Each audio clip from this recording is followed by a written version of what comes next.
Good day, ma'am. I am Joseph Noel Capin. I am going to report chapter 6, which is formalities of entry in the exit.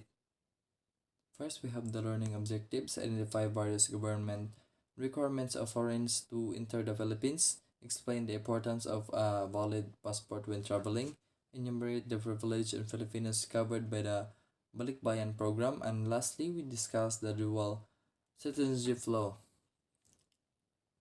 First, we have the admission requirements. The law section 10, non-immigrants must present for admission into the Philippines an expired passport to or official documents in nature of passports issued by government of countries who to which by all allegiance of the travel documents showing their origins and defined prescribed by regulations and valid passports visas granted by diplomatic or consular officers.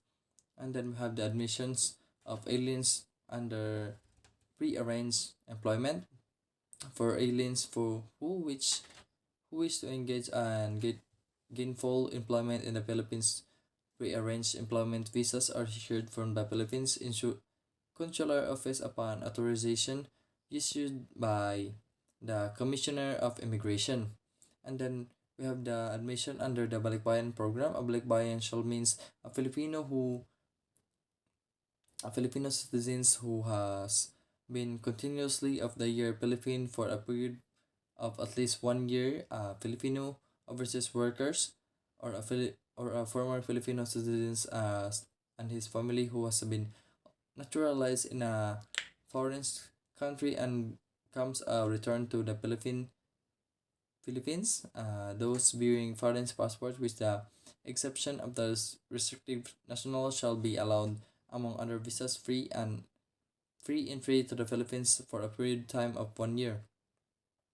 And then the Philippine immigration policy in Indian temporary visitor visas are available in Indian national provided they apply to visas from their country of origin or from their place to legal of permanent residence. And then we have the lifting immigrations restrictions of South Africa's on October 8, 1993. The UN General Assembly lifted all economic sanctions imposes against South Africa in the areas of trade, investment, finance, travel, and transportation. Hence, South Africa's are no longer a restricted alliance.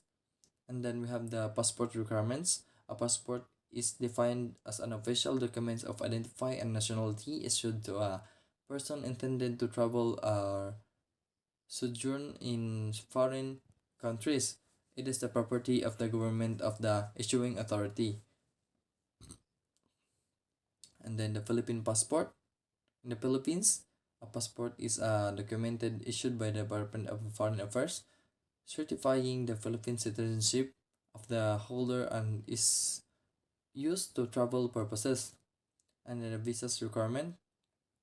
A visa is a written endorsement made of the document of passport by an consular official denoting the visa application has been properly examined and that bearer in the permitted to proceed the country of his destination. And then the treaty trade of the treaty investor.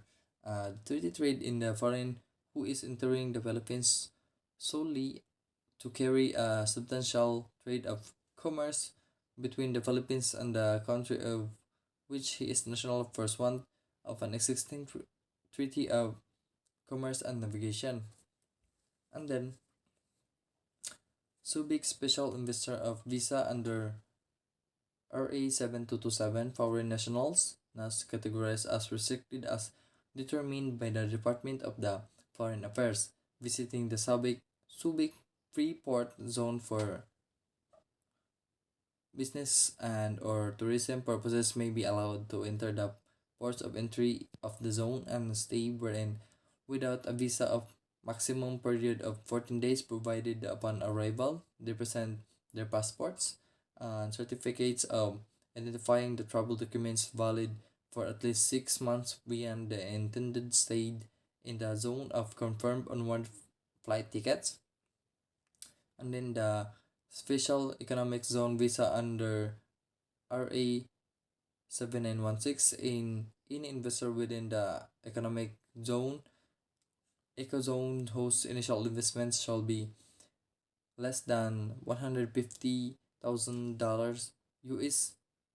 His or her spouses and independent children under 21 years of shall be granted permanent residence status within the ecozone. They shall be having a freedom of ingress and ingress of the from the ecozone without any need of special authorization of the Bureau of Immigration. And then the exclusion of foreigners, the law, Section 29. The following classes of aliens shall be included from entry in the Philippines. First, we have the ages or insane person and non person who have been insane. And second, person affected with a large sum of dangerous and contagious disease as epilepsy.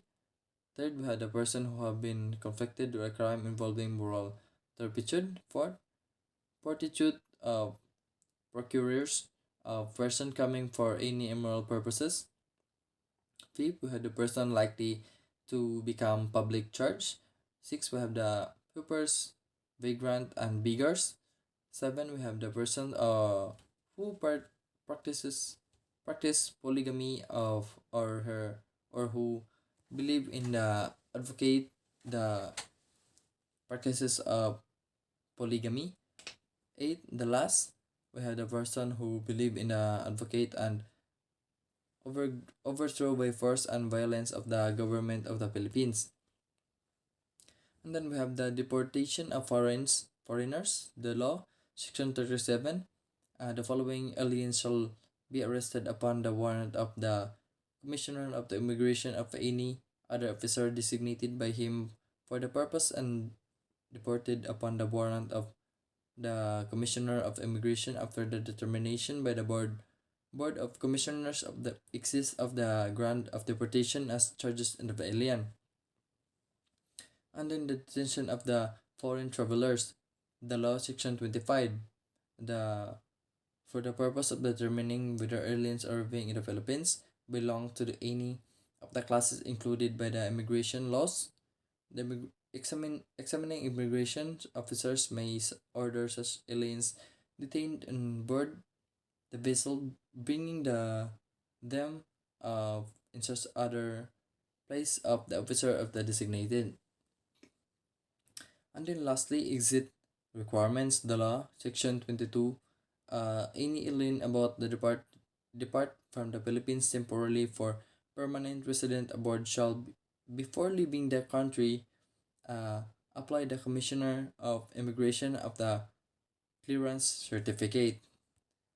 And that's all. Thank you.